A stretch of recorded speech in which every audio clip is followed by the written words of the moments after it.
Mr. Speaker, the President of the United States.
Members of Congress, I have the high privilege and distinct honor of presenting to you the President of the United States.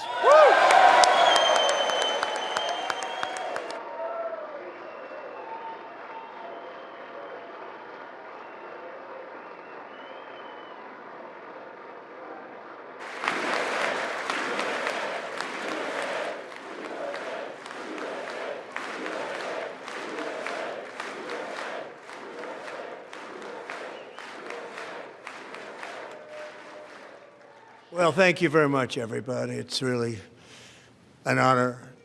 Speaker Johnson, Vice President Vance, First Lady of the United States.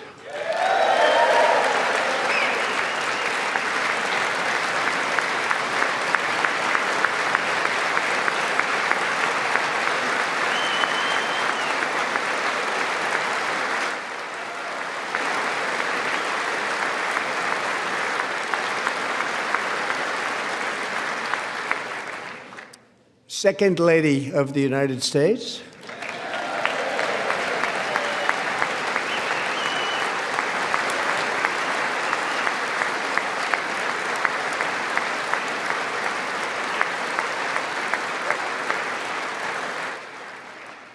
Members of Congress and my fellow Americans, our nation is back, bigger, better, richer, and stronger than ever before.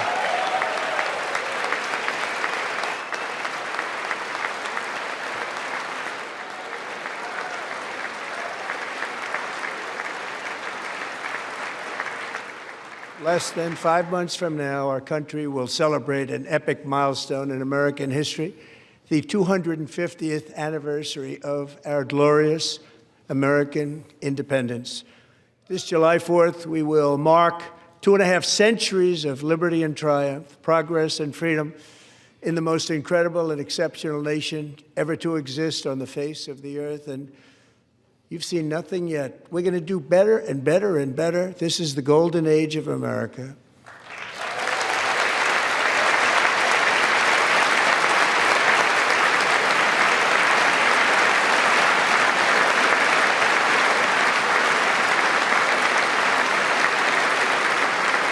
When I last spoke in this chamber 12 months ago, I had just inherited a nation in crisis with a stagnant economy, inflation at record levels, a wide open border, horrendous recruitment for military and police, rampant crime at home, and wars and chaos all over the world. But tonight, after just 1 year, I can say with dignity and pride that we have achieved a transformation like no one has ever seen before, and a turnaround for the ages. It is indeed a turnaround for the ages.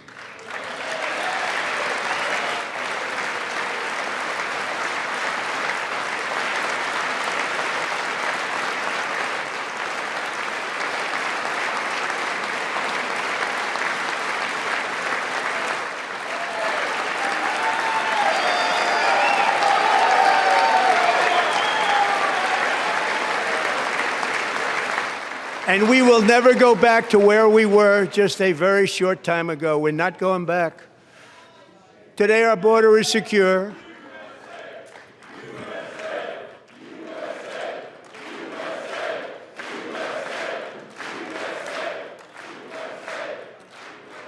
Thank you.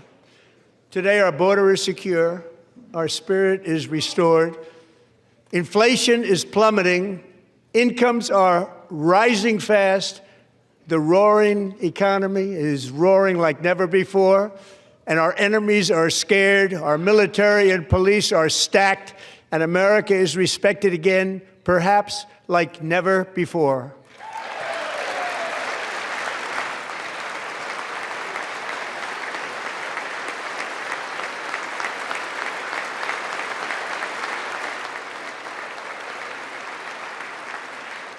After 4 years in which millions and millions of illegal aliens poured across our borders, totally unvetted and unchecked, we now have the strongest and most secure border in American history by far.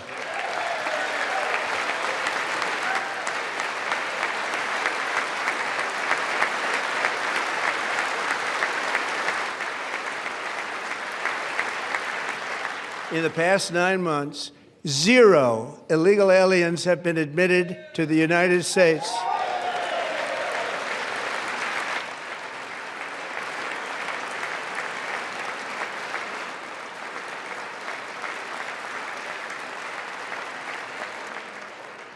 But we will always allow people to come in legally, people that will love our country and will work hard to maintain our country.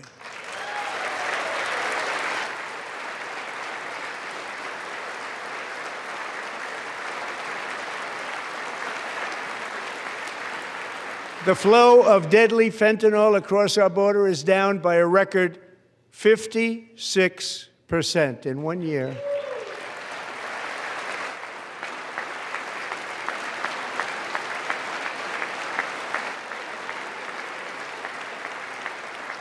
And last year, the murder rate saw its single largest decline in recorded history. This is the biggest decline, think of it, in recorded history, the lowest number in over 125 years, year 1900. In fact, substantially before my wonderful father, I had a wonderful father, Fred, before he was born, substantially before he was born.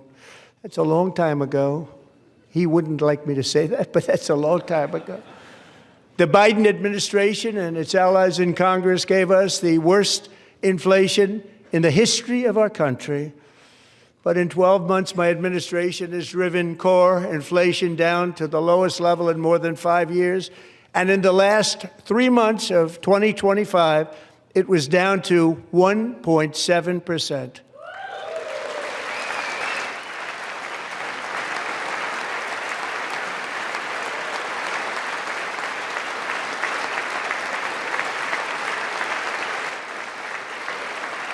Gasoline, which reached a peak of over $6 a gallon in some states under my predecessor, it was quite honestly a disaster, is now below $2.30 a gallon in most states, and in some places, $1.99 a gallon. And when I visited the great state of Iowa just a few weeks ago, I even saw $1.85 a gallon for gasoline.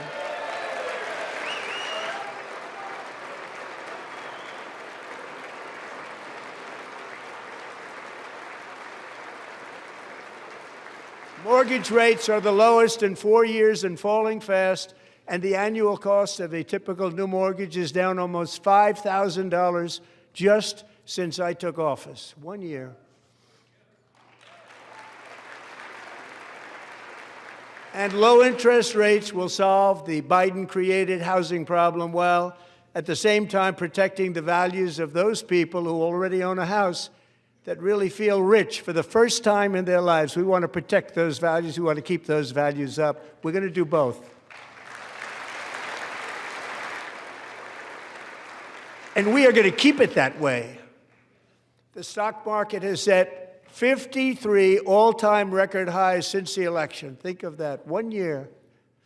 Boosting pensions, 401ks, and retirement accounts for the millions and millions of Americans. They're all gaining. Everybody's up, way up. In 4 long years, the last administration got less than $1 trillion in new investment in the United States. And when I say less, substantially less. In 12 months, I secured commitments for more than $18 trillion pouring in from all over the globe.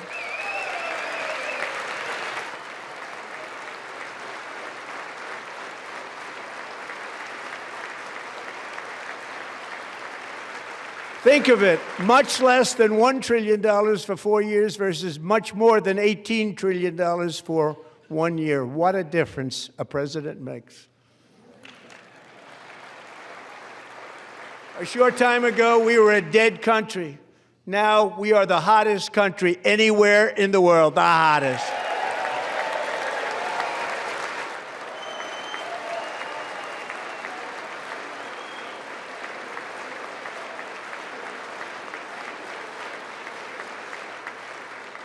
As thousands of new businesses are forming and factories, plants, and laboratories are being built, we have added 70,000 new construction jobs in just a very short period of time. It's getting bigger and bigger and stronger. Nobody can believe what they're watching. American oil production is up by more than 600,000 barrels a day, and we just received from our new friend and partner, Venezuela, more than 80 million barrels of oil.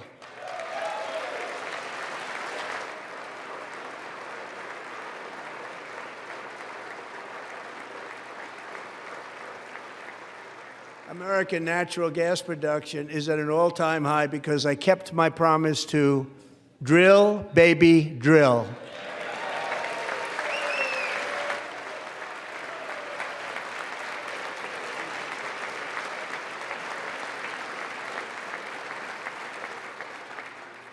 More Americans are working today than at any time in the history of our country. Think about that. Any time in the history of our country, more working today. And 100% of all jobs created under my administration have been in the private sector.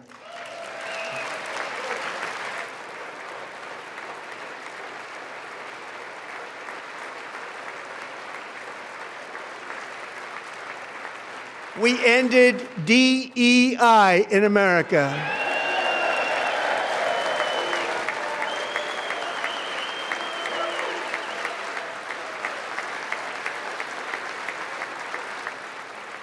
We cut a record number of job-killing regulations, and in 1 year we have lifted 2.4 million Americans, a record, off of food stamps.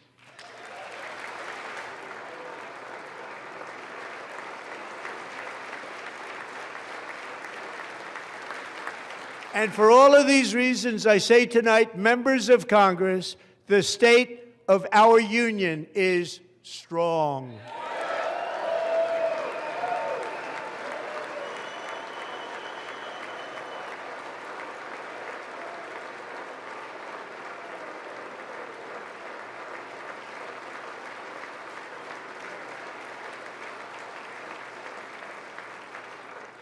Our country is winning again. In fact, we're winning so much that we really don't know what to do about it. People are asking me, please, please, please, Mr. President, we're winning too much. We can't take it anymore. We're not used to winning in our country. Until you came along, we're just always losing, but now we're winning too much. And I say, no, no, no, you're going to win again. You're going to win big. You're going to win bigger than ever. And to prove that point, here with us tonight is a group of winners who just made the entire nation proud. The men's gold medal Olympic hockey team. Come on in.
Go ahead.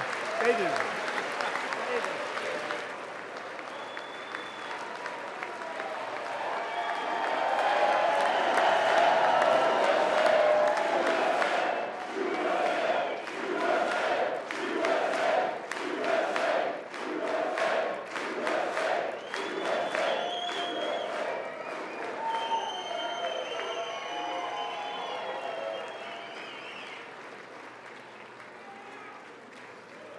That's the first time I've ever seen them get up. And actually, not all of them did get up. But they beat a fantastic Canadian team in overtime, as everybody saw, as did the American women who will soon be coming to the White House.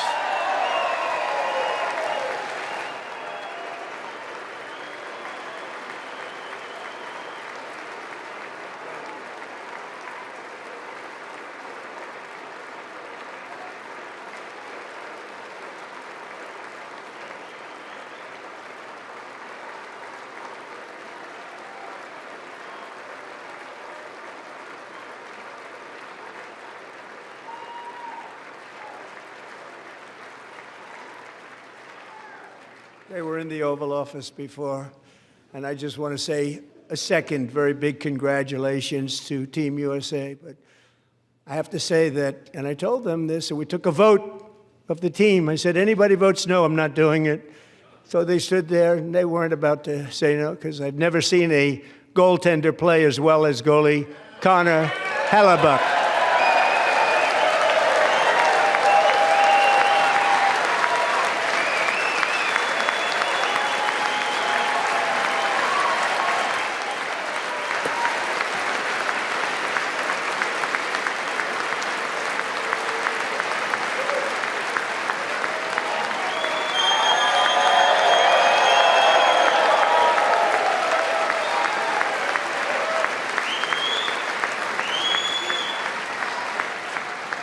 Think of it, 46 shots on goal, and I asked him, the one shot, the one where you put your stick in the back and it hit the neck of your stick and bounced off, do you practice that, or was that a little lucky?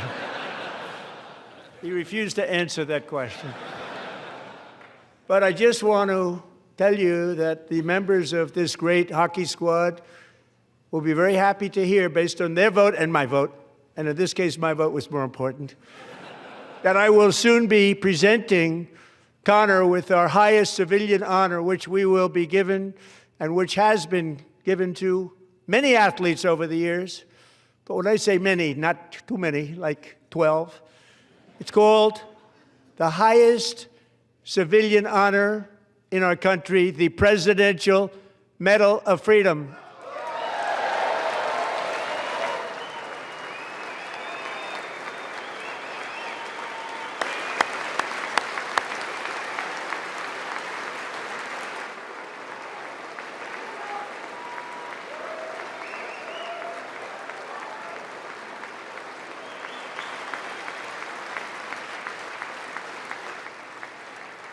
Great athletes have gotten that, very great, the best, and I thought he deserved it. And I did take a vote, every single one of them. I said, I'm not giving it if anybody goes no, and every single one of them rapidly put up their hand. So I want to thank you. What a special job you did. What special champions you are. Thank you very much.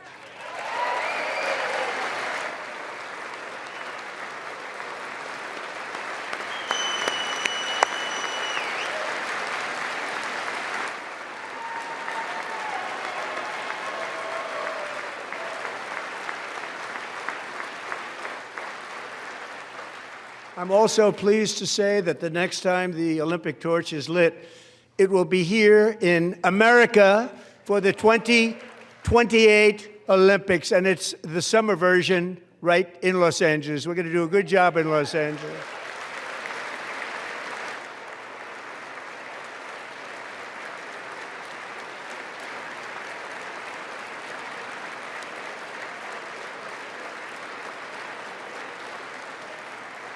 And Los Angeles is going to be safe, just like Washington, D.C. is now one of the safest cities in the country.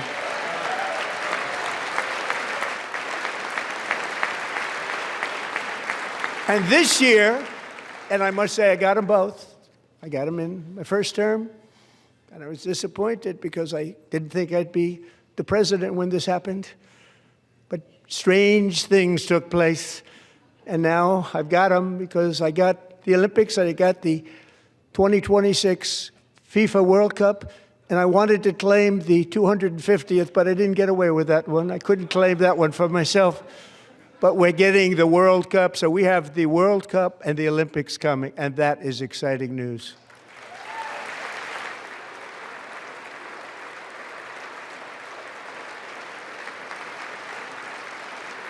So this will be a year to celebrate our country and the heroes who have kept it free. Men like Buddy Taggart. At age 17, Buddy volunteered to defend America in World War II, serving in the Pacific under the great General Douglas MacArthur. He fought bravely in the famous Battle of Manila, worked so hard. He was badly wounded and almost killed by enemy machine guns in Luzon. And 81 years ago this month, he liberated the largest internment camp in the Philippines, one of the largest anywhere in the world. Buddy earned many honors, including a Purple Heart and a Bronze Star, came home, started a family, and tonight he is in the gallery looking forward to July 4th, 2026, his 100th birthday.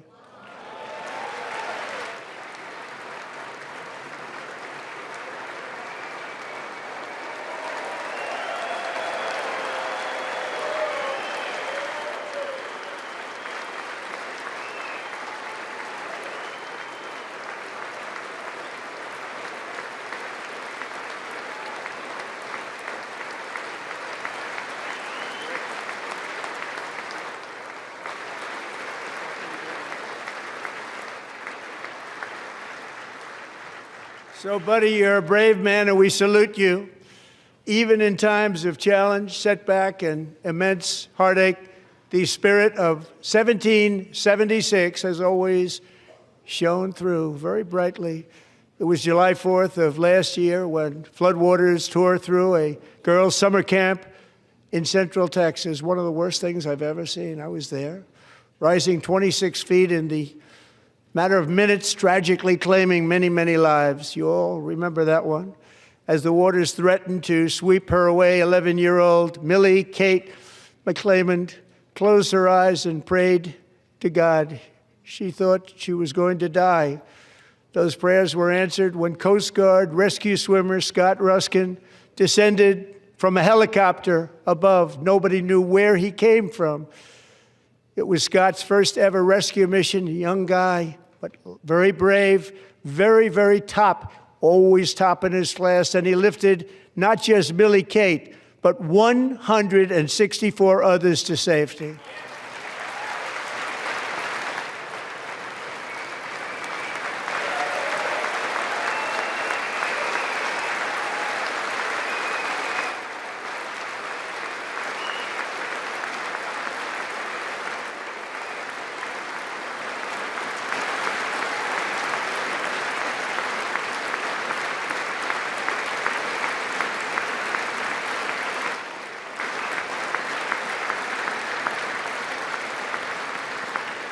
People watched Scott from a distance, and they couldn't believe what they were seeing. The winds were blowing, the rain was pouring, everything was going, and that rapid water, nobody's ever seen anything like it. They said, wow, that's something. Tonight, Scott and Millie Kate are here together, reunited for the very first time. Thank you, Scott, Millie Kate.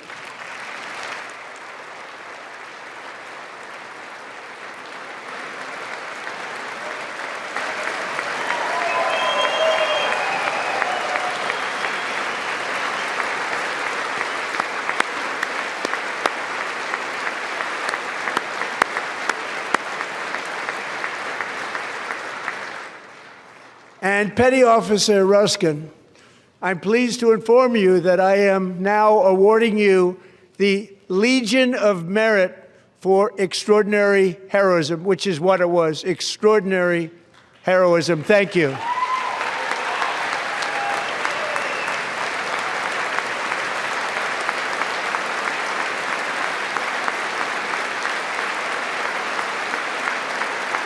And I'd like to have the military aide to please come down and take care of the service. Military aide, thank you very much. Take care of that very important service. Thank you very much. From 1776 to today, every generation of Americans has stepped forward to defend life, liberty, and the pursuit of happiness. And they're really doing it for the next generation. But now it's our turn. Together we're building a nation where every child has the chance to reach higher and go further, where government answers to the people, not the powerful, and where the interests of hardworking American citizens are always our first and ultimate concern. That is the debt we owe to the heroes who came before us, and that is the promise we must keep to America for our 250th year. Last year, I urged this Congress to begin the mission by passing the largest tax cuts in American history, and our Republican majorities delivered so beautifully. Thank you, Republicans.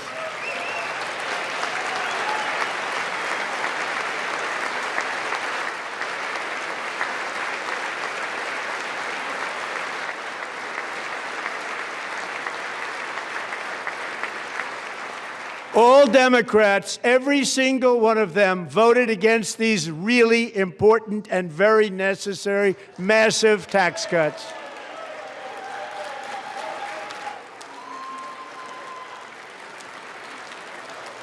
They wanted large-scale tax increases to hurt the people instead. But we held strong, and with the great, big, beautiful bill, we gave you no tax on tips, no tax on overtime, and no tax on Social Security for our great seniors.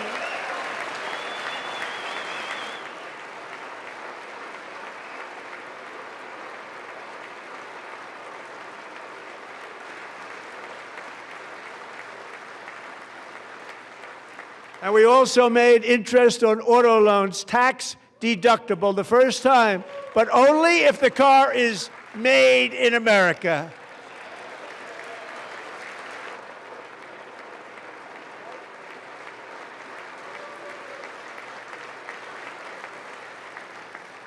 Recently in Pennsylvania, I met Megan Hemhauser, a devoted mom who's homeschools her children, beautiful, 2 children, during the day while waiting tables at night as her husband works overtime operating very heavy equipment.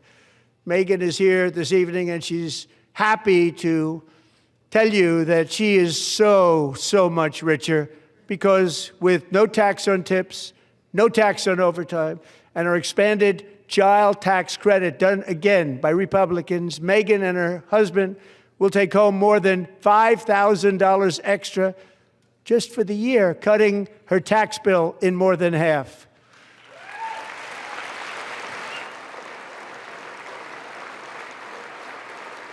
Megan, please stand up. We're fighting for you, Megan. Thank you, Megan. Thank you, Megan. We're fighting for you, Megan. Under our bill, parents like Megan can also activate their children's brand new Trump accounts. And I didn't name it. I did not name it. I did not name that.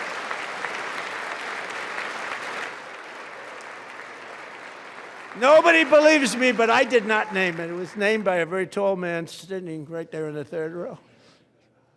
Nice man, a good man.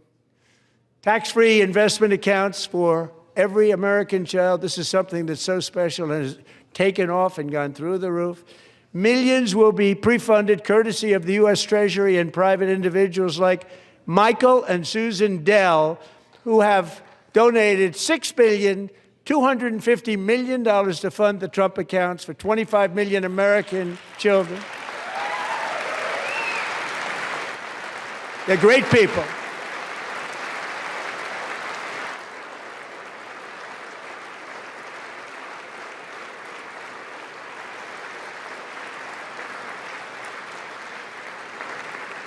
You know, I asked Michael Dell, how do you make all that money? He said, well, I just sat on my dorm in school, and I made computers, and I'd sell them to people, and I just kept selling and selling and selling, and pretty amazing story. That's called the American dream. He sold a lot of computers, a lot of those laptops, so I congratulate him on that, but I really thank him and Susan, as well as others like Brad Gerstner, a very tremendous guy. He was behind it right from the beginning. Brad Gerstner. Thank you, Brad.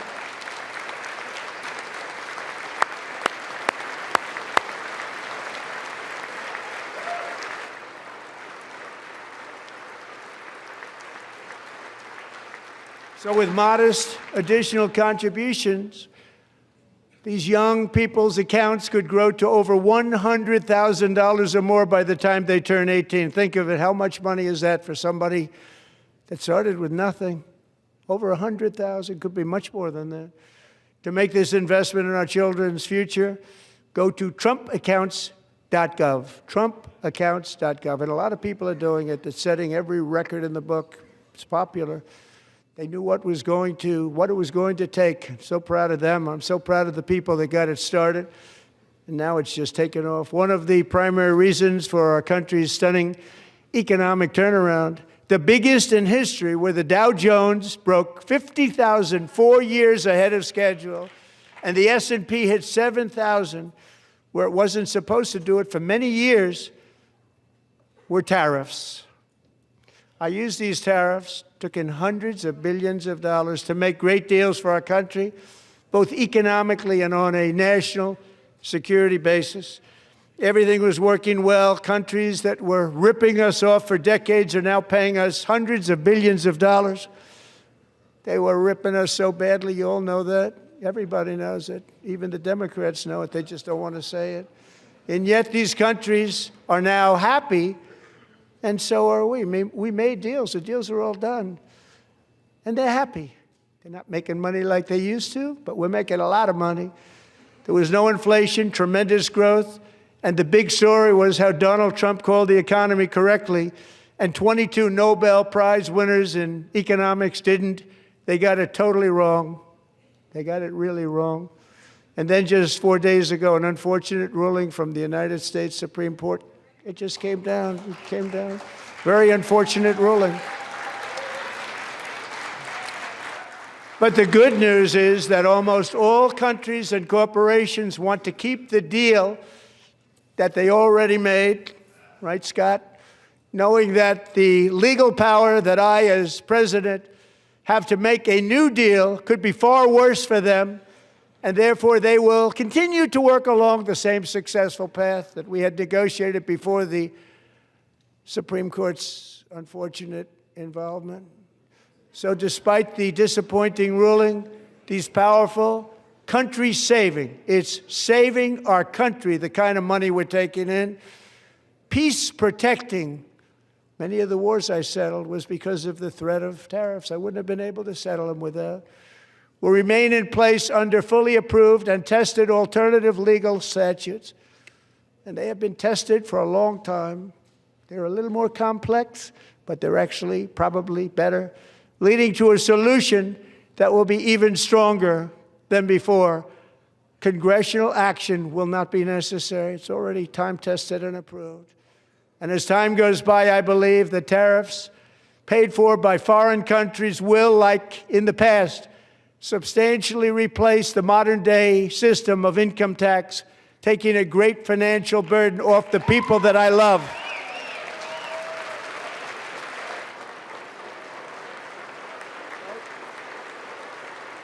Right?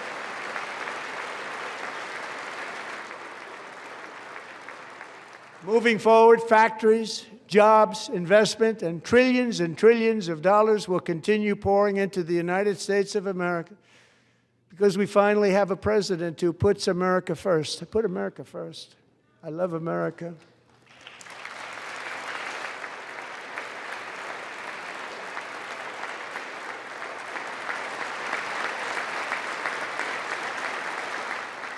For decades before I came along, we had the exact opposite. From trade to healthcare, from energy to immigration, everything was stolen and rigged in order to drain the wealth out of the productive, hardworking people who make our country great, who make our country run. Under Biden and his corrupt partners in Congress and beyond, it reached a breaking point with the Green New scam, open borders for everyone. They poured in by the millions and millions from prisons, from mental institutions. They were murderers, 11,888 murders. They came into our country. You allowed that to happen. And record-setting inflation that cost the typical family $34,000 in just a speck of time. Now the same people in this chamber who voted for those disasters suddenly used the word affordability, a word. They just used it. Somebody gave it to them, knowing full well that they caused and created the increased prices that all of our citizens had to endure. You caused that problem. You caused that problem.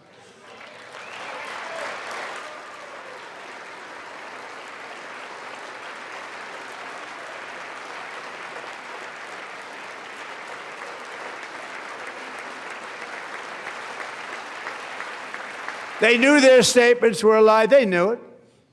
They knew their statements were a dirty, rotten lie. Their policies created the high prices Our policies are rapidly ending them. We are doing really well. Those prices are plummeting downward.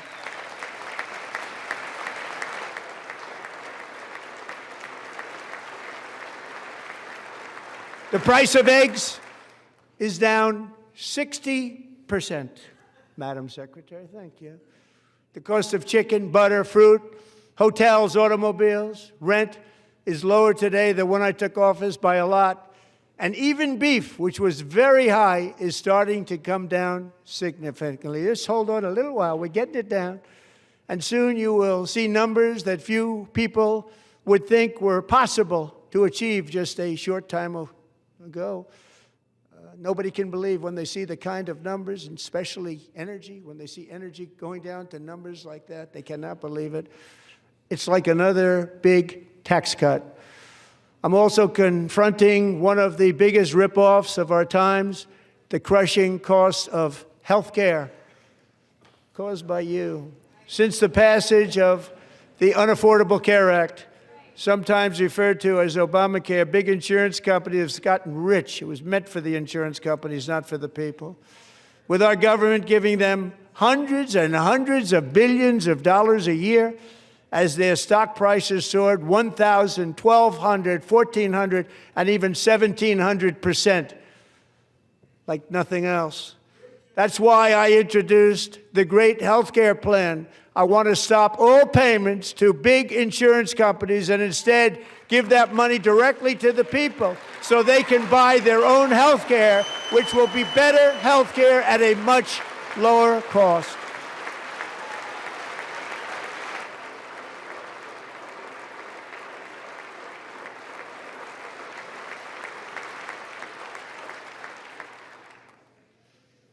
In addition, my plan requires maximum price transparency. That's a big deal. Sounds so simple, so big. And I did that in my first term, and the Democrats immediately terminated it with full knowledge that they were doing a very bad thing for the people. Costs were going to go way up, and that's what happened, and now I'm bringing them way down on health care and everything else.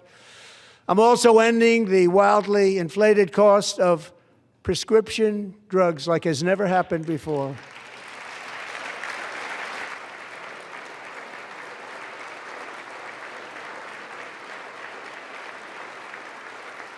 Other presidents tried to do it, but they never could. They tried.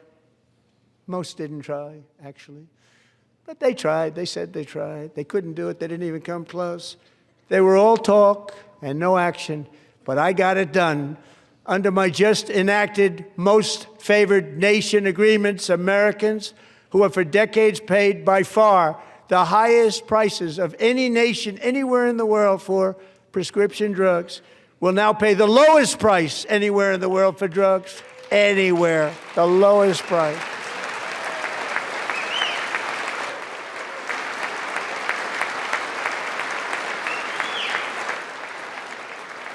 So in my first year of the second term, should be my third term, but strange things happen. I took prescription drugs, a very big part of health care, from the highest price in the entire world to the lowest. That's a big achievement.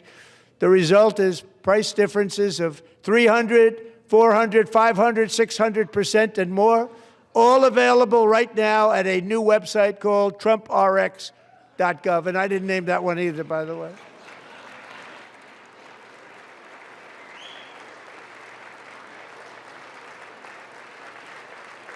And here tonight is the very first customer ever to get that big discount, and it is big, Catherine Rayner.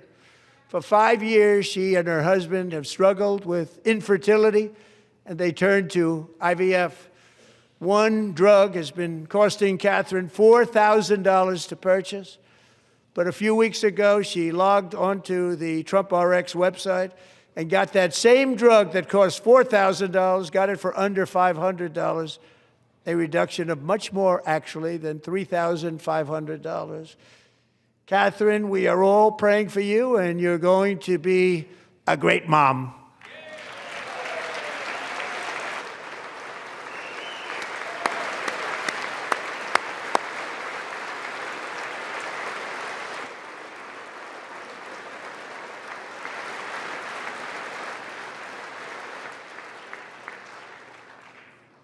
So now I'm calling on Congress to codify my most favored nation program into law. Now, the one thing, I'm not sure it matters because it's going to be very hard for somebody that comes along after me to say, let's raise drug prices by 700 or 800%.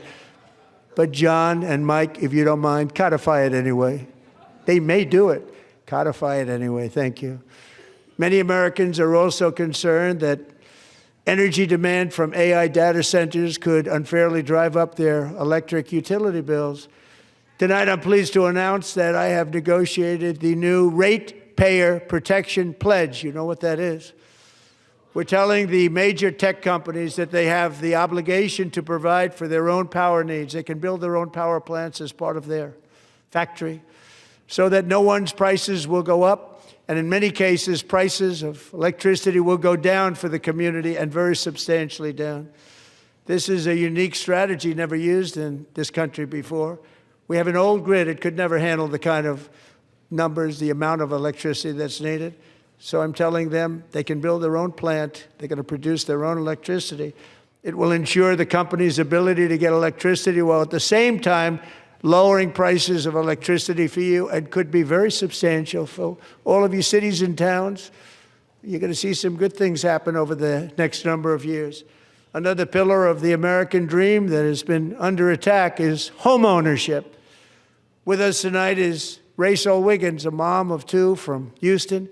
She placed bids on 20 homes and lost all of those bids to gigantic investment firms that bypassed inspection, paid all cash, and turned those houses into rentals, stealing away her American dream. She was devastated. Stories like this are why last month I signed executive order to ban large Wall Street investment firms from buying up in the thousands single-family homes.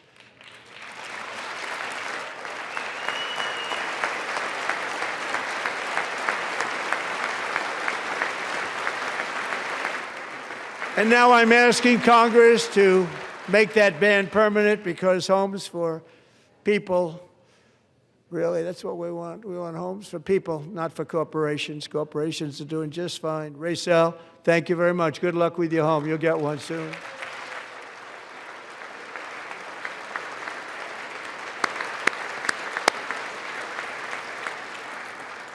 We're also working to make it easier for Americans to save for retirement. And under this administration, we will always protect Social Security and Medicare. They are not protecting it for our seniors. We will always protect Social Security, Medicare, Medicaid.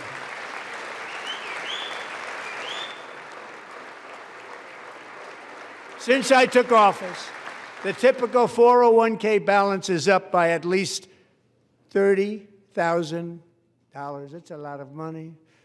We have millions and millions of people, because the stock market has done so well, setting all those records. Your 401ks are way up. Yet half of all of working Americans still do not have access to a retirement plan with matching contributions from an employer. To remedy this gross disparity, I'm announcing that next year my administration will give these often forgotten American workers, great people, the people that built our country, access to the same type of retirement plan offered to every federal worker. We will match your contribution with up to $1,000 each year. As we ensure that all Americans can profit from a rising stock market, let's also ensure that members of Congress cannot corruptly profit from using insider information.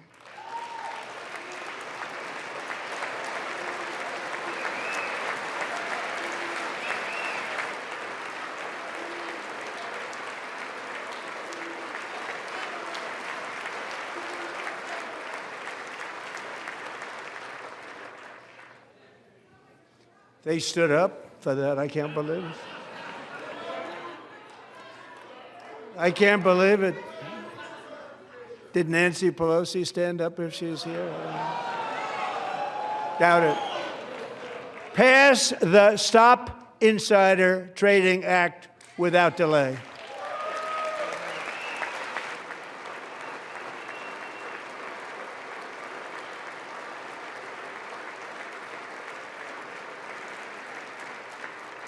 I wasn't sure if anybody even on this side was going to applaud for that. I'm very impressed. Thank you. I'm very impressed.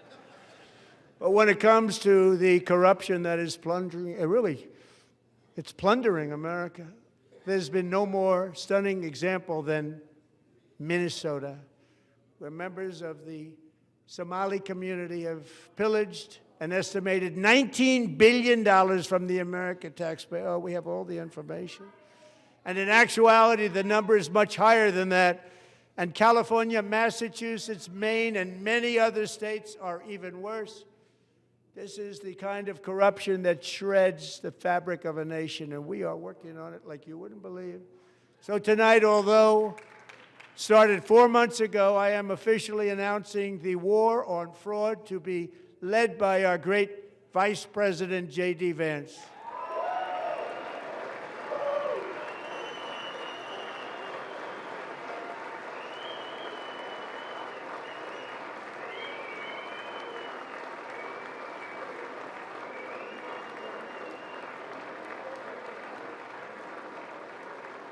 He'll get it done. If we're able to find enough of that fraud, we will actually have a balanced budget overnight. It'll go very quickly. That's the kind of money you're talking about. We'll balance our budget.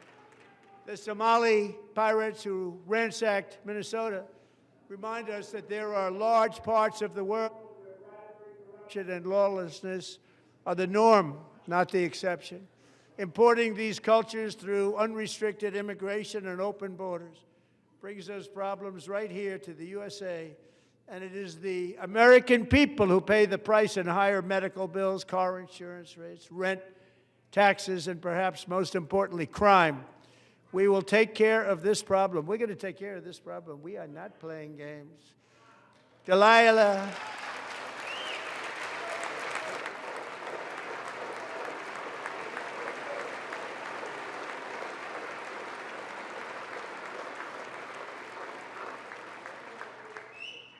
Delilah Coleman was only 5 years old in June 2024 when a 18-wheel tractor trailer plowed into her stopped car traveling at 60 miles an hour or more. The driver was an illegal alien let in by Joe Biden and given a commercial driver's license by open borders politicians in California. Doctors said Delilah would never be able to walk or talk, have a good life. She wouldn't even be able to eat again. But against all odds, she is now in the first grade learning to walk. And she's here this evening with her dad, Marcus, a fantastic man. Delilah, please, you are a great inspiration. Please stand up.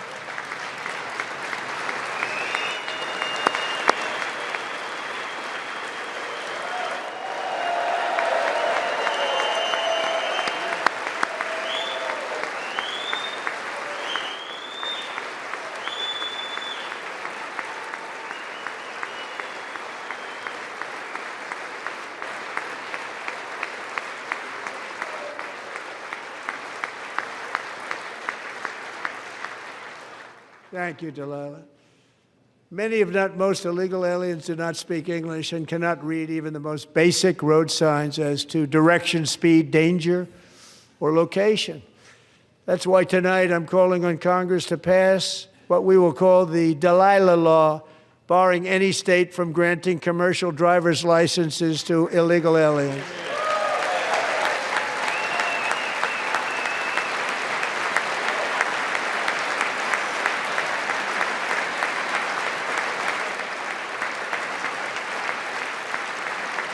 And yesterday, as you probably saw at the White House, I hosted a ceremony with Americans who lost their treasured loved ones to the scourge of illegal immigration. People came into our country, how we allowed this to happen with our open borders.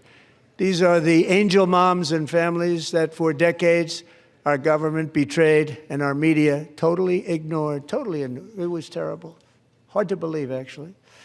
In 2023, a 16-year-old high school cheerleader named Elizabeth Medina was supposed to perform in her town's Christmas parade, but she never arrived. Her mother, Jacqueline, went home to look for her, and she found her lying dead in a bathtub bleeding profusely after being stabbed 25 times.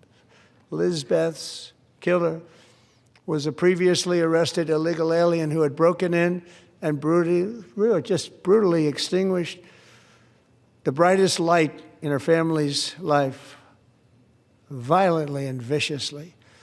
Her heartbroken mother is in the gallery to remind everyone in this chamber exactly why we are deporting illegal alien criminals to our country at record numbers, and we're getting them the hell out of here fast. We don't want them.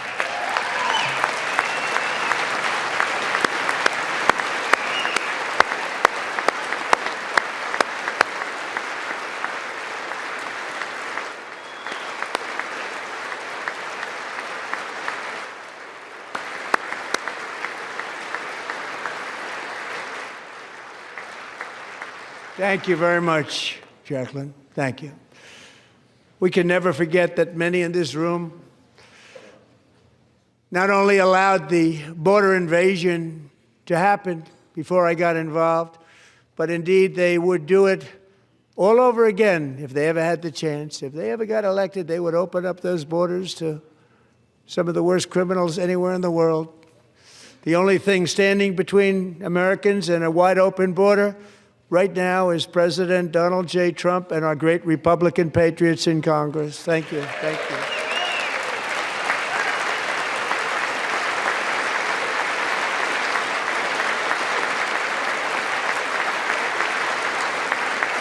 As we speak, Democrats in this chamber have cut off all funding for the Department of Homeland Security. It's all cut off. It's all cut off. They have instituted another Democrat shutdown, the first one costing us 2 points on GDP. 2 points we lost on GDP, which probably made them quite happy, actually. Now they have closed the agency responsible for protecting Americans from terrorists and murderers. Tonight I'm demanding the full and immediate restoration of all funding for the border security, homeland security of the United States, and also for helping people clean up their snow. We have no money because of the Democrats, and it would be nice. We'd love to give you a hand at cleaning it up, but you gave no money. Nobody's getting paid. It's a shame. So you have to think about it. We have, in case you didn't know, a pretty large snowstorm out there. One of the great things about the State of the Union is how it gives Americans the chance to see clearly what their representatives really believe. So tonight I'm inviting every legislator to join with my administration in reaffirming a fundamental principle. If you agree with this statement, then stand up and show your support. The first duty of the American government is to protect American citizens, not illegal aliens.